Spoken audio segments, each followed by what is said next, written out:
Let me welcome Sandy to the stage to talk about risk management. Okay, thank you very much.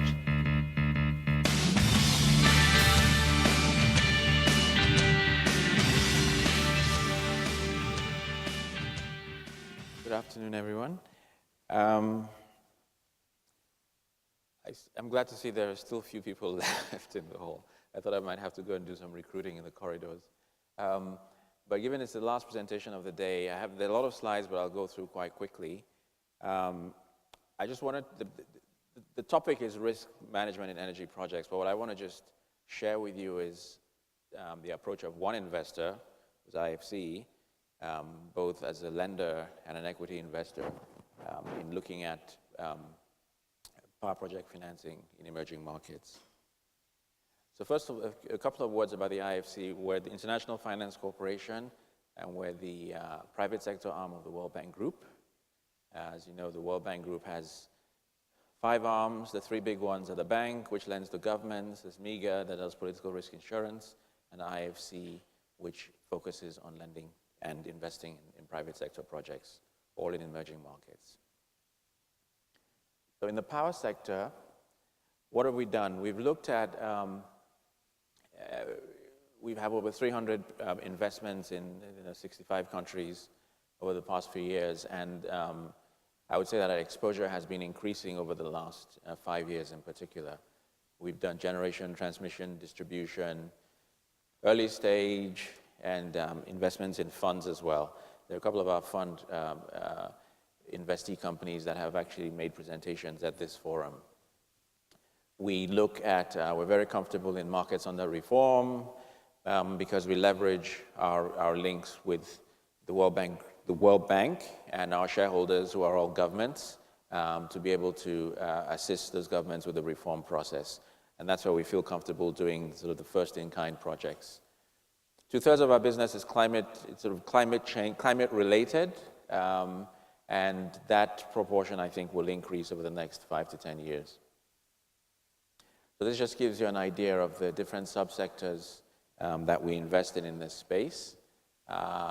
So, as I mentioned, everything from transmission, distribution, etc.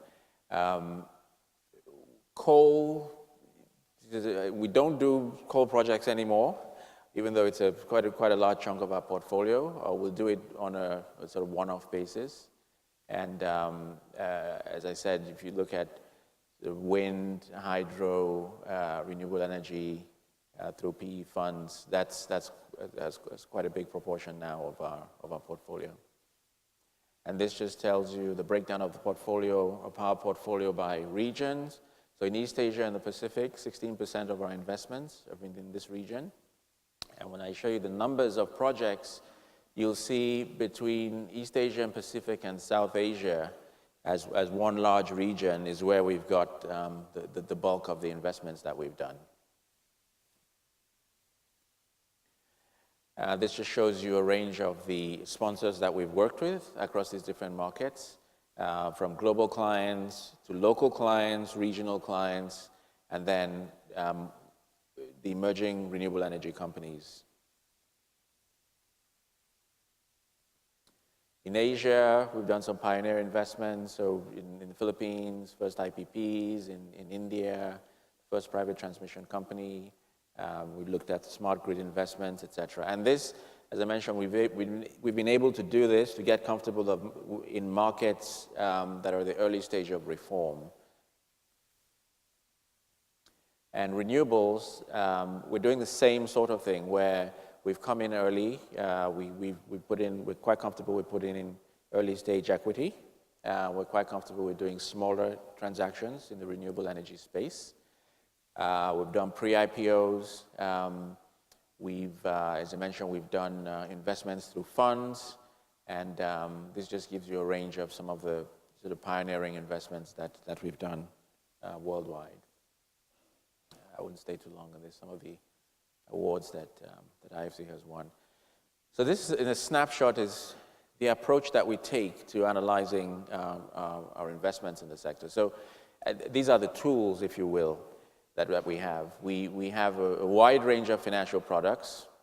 We have the sector expertise ranging from sort of the in-house engineers, market who help us with market expertise. We've got the regulatory experts within IFC and also on the World Bank side. We've got, in terms of getting comfortable with country risk mitigation, there we rely on our colleagues at the World Bank, rely on our own relations with governments, since the governments are our shareholder.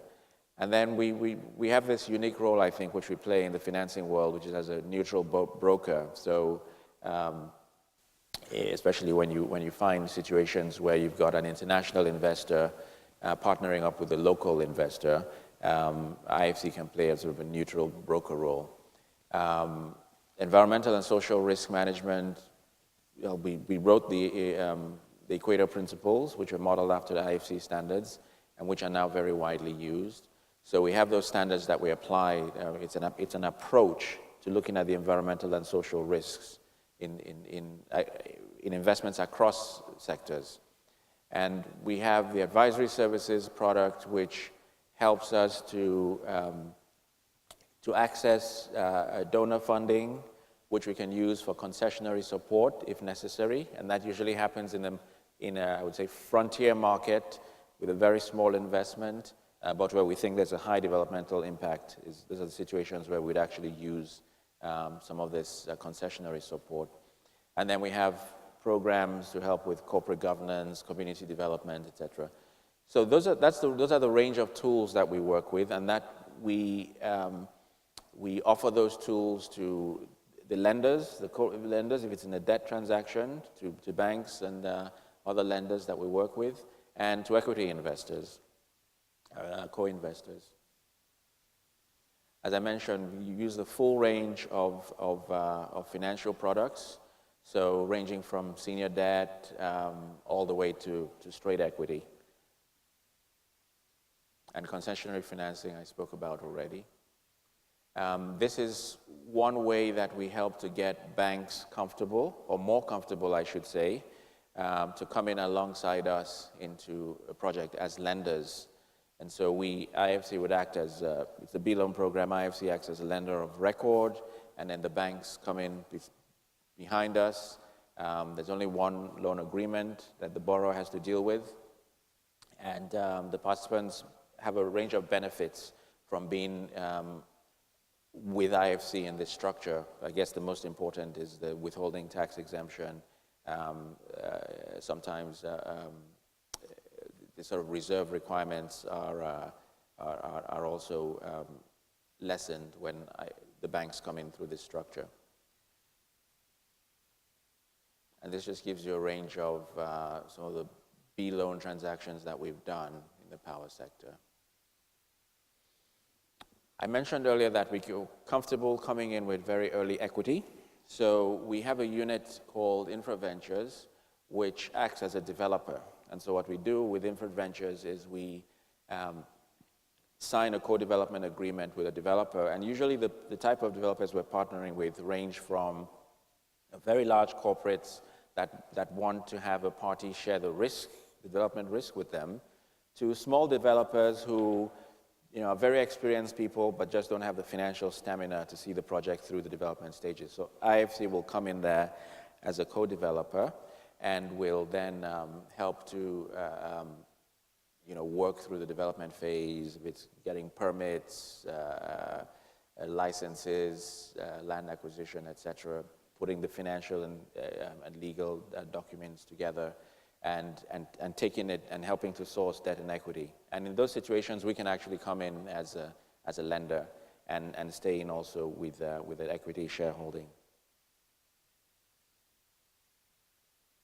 Mentioned earlier also, support with market reforms. I think one in this region, the one example to mention is in Myanmar, where our colleagues on the World Bank are working with the government, and IFC is working with one of the utilities on also to try and help to stimulate, to accelerate the process of putting the regulations in place, such that the large amount of interest in investing in IPPs in Myanmar can also be accelerated.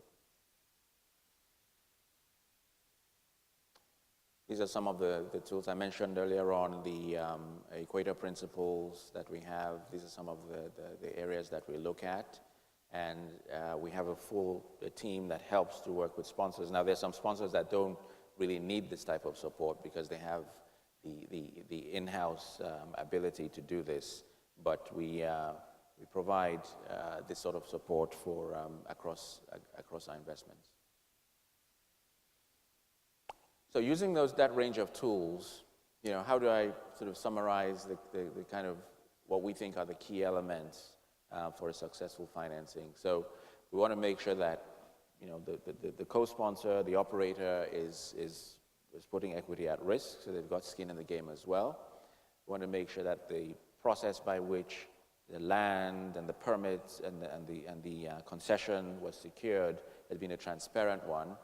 We want to make sure that there's a clear regulatory framework under which the tariffs are determined and maintained, and we want to make sure that there's a strong long-term PPA that comes out of that regulatory structure.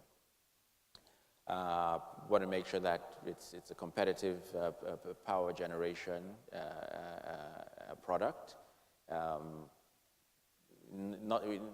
We don't find merchant projects in so many of the markets that we're dealing with, but also we want to find that even in a situation where it's a PPA, you want to make sure that it's not too richly priced, because then the risk of resetting the price would be very high. In the case of renewable energy, we work very hard with our specialists to confirm the resource, whether it's hydro, wind, solar. We work to see that we're adequately mitigating construction risk, and we use the usual third-party consultants, etc., to help us to do this. In terms of regulatory frameworks, I've talked about this as well. I talked about the work that we're doing in Myanmar. So whether it's Myanmar or the Philippines, and in the case of renewable energy, we look at the feed-in tariffs, the process by which that's established, the sustainability of those tariffs, the stability of the regulatory framework. We make sure that we understand in the renewable sector, in the renewable space, that government still had quite a large role to play, but we want to make sure that there's fair access to those markets and to those projects that are coming out.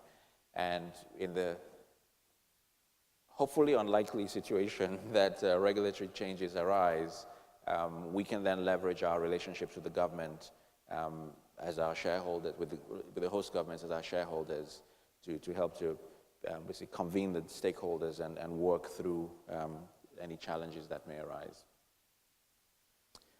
There's lots of slides on the kind of projects that we've done.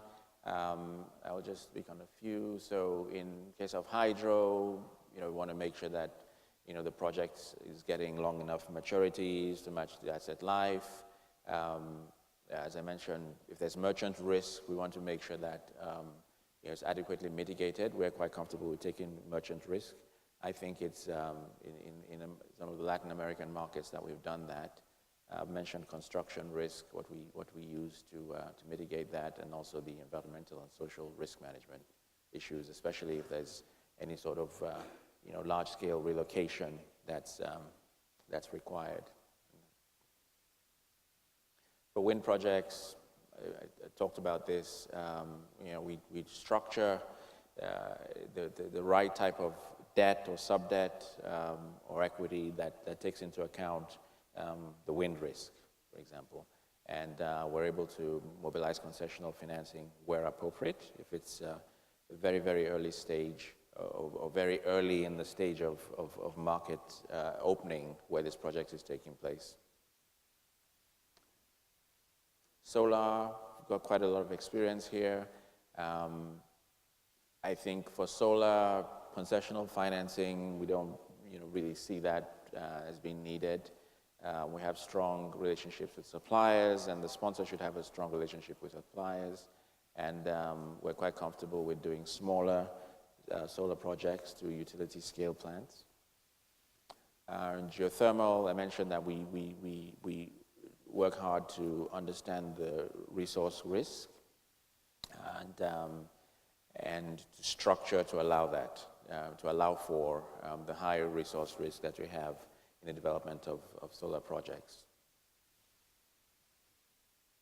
And transmission and distribution, we've done actually quite a few, 35 of these, and I guess very capex heavy. So we try and mobilize as much other co-investors as possible on the debt side. So back to the summary of the different tools that are available for us, and also we think for other investors who don't have this range. These are some of the areas that we should look at. So the flexibility in the financing structure and the financing tools, this kind of sector expertise and understanding of the particular sector, country risk, understanding of country risk, understanding of the local environment, understanding of the environmental and social risks and how to manage these, and the other sort of soft stuff, making sure that it's a sustainable investment, building good links with the communities, and making sure that all the different stakeholders, especially local stakeholders, are adequately involved in the project. So I'm seeing this the flashing light behind that it's now time to take Q&A, so I'll be glad to take any questions.